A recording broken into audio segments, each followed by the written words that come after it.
What's good, Bears fans? Uh, I don't believe you need an intro. Let's just get straight to the point. The Chicago Bears are a absolute dumpster fire, and I believe before the bye, after the Bears blew out the Panthers and they blew out the Jaguars in London, it gave the fans false hope, including myself. Because I was led to believe that this team finally has turned the corner, and Caleb was on the rise to be a quarterback that we have never foreseen in years to come. But to bring back ourselves to reality from the previous two games and the rest, and the NFC North gets tougher and tougher. The Lions won, they're first in the NFC. The Packers, yeah, they lost, but they'll find a way to get back to their winning ways. The Vikings just won last night. They're frauds, but not to say that we're any better, but they're the NFC North is getting tough. And the Bears are sitting at the bottom once again. So it's giving us a glimmer back to reality. And listen, this was what I even though when the Bears traded Justin Fields, my negative self before I convinced myself for the 500th time that it was going to work out. A part of my mind expected it to happen. We were expecting, my mind was like, don't trust the Bears. They'll find a way to screw it up. A rookie quarterback's development, which they have been doing. And people were say, "Oh, it's not y'all. It's y'all fault for not drafting the right quarterback." Rather you believe that's right, rather you believe Mitch was the right quarterback, rather you believe that Justin was the right quarterback to draft. It doesn't matter because at the end of the day, when you draft a quarterback, you have to properly develop them. And now you're seeing that with Caleb. No matter how talented he is, it doesn't matter because of the offensive. Like I said, it's every quarterback that the Bears have brought into. They have no offensive line. The play caller is shitty. The head coach is shitty.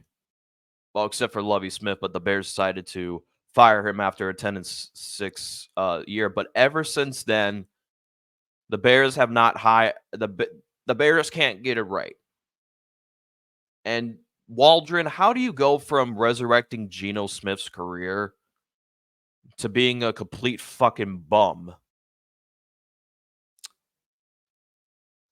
And to be honest with you guys, you can fire Eberflus, but nothing changes.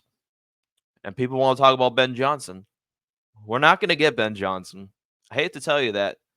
The Bears are not going to get Ben Johnson because I don't think that's what the Bears would do. I think they would hire some random. It's like the same thing with 2013 when we were marked to get what's his face? Trying to think of the not Todd Bowles. I think it was Bruce Arians that the Bears were linked to get, but they decided to hire a random offensive coordinator from the CFL named Mark Trestman. The Bears will probably do that again. They're going to hire some bum to be offensive coordinator that nobody's ever heard of, and then it's the same cycle and repeat. And it doesn't matter how talented the defense is. The Bears' defense never has been bad for the majority of my life, besides 2013, besides 2022. It doesn't matter because if your offense can't put up points, eventually the defense is going to reach their breaking point, which they did against the Cardinals. That play, which was the last before the halftime, where the Cardinals, they just handed the ball off. I thought they were just going to run the ball off and see if they can get into field goal range, but they got into the fucking end zone.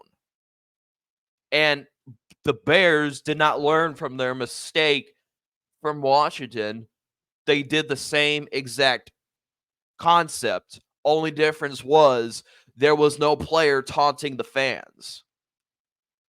That's the only difference. Other than that, it's the same exact play that they did against Washington. Prevent defense. As someone once told me, prevent defense prevents you from winning. That's why it's called prevent for a reason.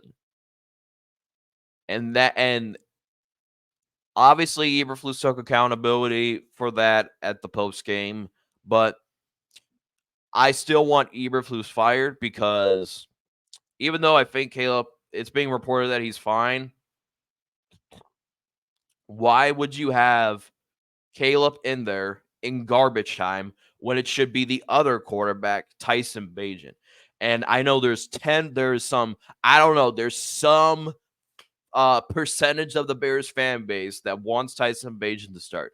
If you think Tyson Bagent has any resemblance of change in this offense, you're smoking dope crack, my guy. You're smoking. Bagent, it would get killed behind this offensive line because he's not mobile. He just sits in the pocket. At least Caleb runs around the pocket, outside the pocket. Tyson Bagent would get killed. This offensive line is once again an open door. And this is a statement on Ryan Poles too, because Ryan Poles, it's his third year as a former offensive lineman. You should know that how to build an offensive line, because Ryan Poles, if anyone that's still living under the rock, Ryan Poles was a former offensive lineman, and this offensive line still looks the same as it did Ryan Poles' first year. It's still bad. It's still an open door. Oh, fun fact. Caleb Williams is on pace to get sacked 63 times. And that ruins a quarterback's development right there. And I've been told, oh, who wouldn't want to coach Caleb Williams? Matty Eberflus said the same thing about Justin. Same with all that. They're like, oh, we want to help Justin Fields' development. Look where that led him. Eventually, the head coach is going to draft his own guy, and it's the same old cycle and repeat, which the Bears have been repeating. And it doesn't matter. You can get Arch Manning. You can get Dylan Raiola.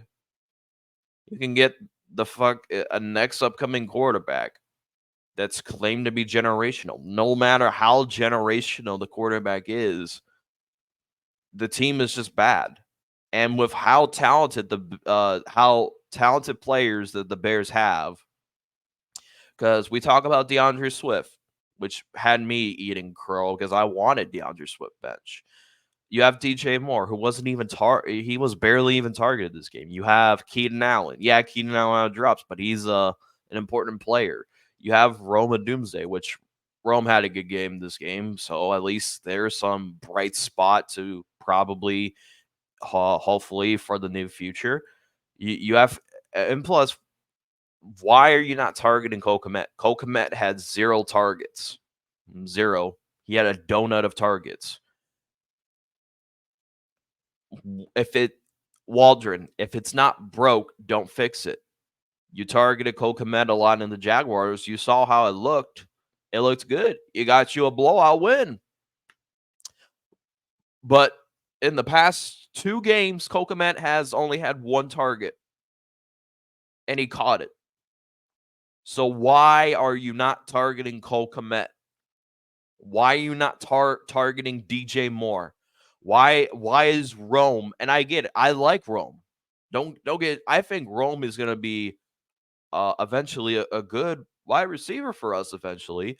but you have to get your playmakers involved if you want any successful chance of winning football games. And the trade deadline's coming up in 2 days. We'll see what the Bears do, depending how the Bears are active. And Ryan Poles, if he's listening to this somehow, he needs to trade for an offensive lineman. He needs to trade for an edge rusher because you saw how Montez Sweat was out for the game, and you saw how the defense looked. It should fit into Ryan Poles' head that, okay, he needs to make some moves during the trade deadline, and he has the draft capital. So don't say, oh, he doesn't. He does have the draft capital to do it. He has a lot of picks this year to work with. Players depends. He has a lot of draft capital to work with. Make it happen. Get Myles Garrett or Max Crosby. Get an offensive lineman. Do what you got to do, because nothing's. And there's a report. Well, there's not a report, but there's a rumor. Well, they're kind of the same. Well, there's a rumor that Ryan Poles will not be shopping because he feels confident in the team. But after the last 2 games, I don't think so. If you go into the trade deadline and trade and make your team better, call up other teams and see what they have to offer. Because at the end of the day, folks, this team, if it stays the same, it's not going to get better for Caleb's development. I'll tell you that right now. And if Ryan Poles has any credibility, because we all know the coach is not getting fired. I know people on Twitter are like, oh, fire Eberflus right now. You have to wait till the end of the season to see if it happens, because for whatever the reason, the McCaskies and the organization do not fire head coaches in season. They wait till the end of the season because that's what the Bears do. Ryan Poles, if he has any credibility of building this team, he needs to go out and get an offensive lineman, and he needs to go out and possibly get an edge rusher. That's how things will. That's will probably give fans a glimmer of hope. Well, but even though a part of it was like, don't trust the Bears, they'll find a way to ruin it. But at least give us a glimmer of hope. But that's just my thoughts on the situation. I do want to see what the comments say. Maybe not just for Bears fans, maybe other organizations. I just want to hear y'all thoughts, because it's looking like the same old recycle and repeat what the Bears have been doing. And shout out to I hate to say this, and they're the rivals, so shout out to the Vikings, shout out to the Packers, shout out to the Lions for knowing how to develop quarterbacks right. They're inferior to us. And it burdens my heart to say this. And okay, we got the Patriots next. Will that be a win? Probably, because for whatever the reason, the Bears are dominant at home as always. But once you get to the division rivals, it's going to be a different story, and it will tell you a lot about how this team is. So let me know in the comment section down below. As always, thanks for watching. I'm not seeing a bear down.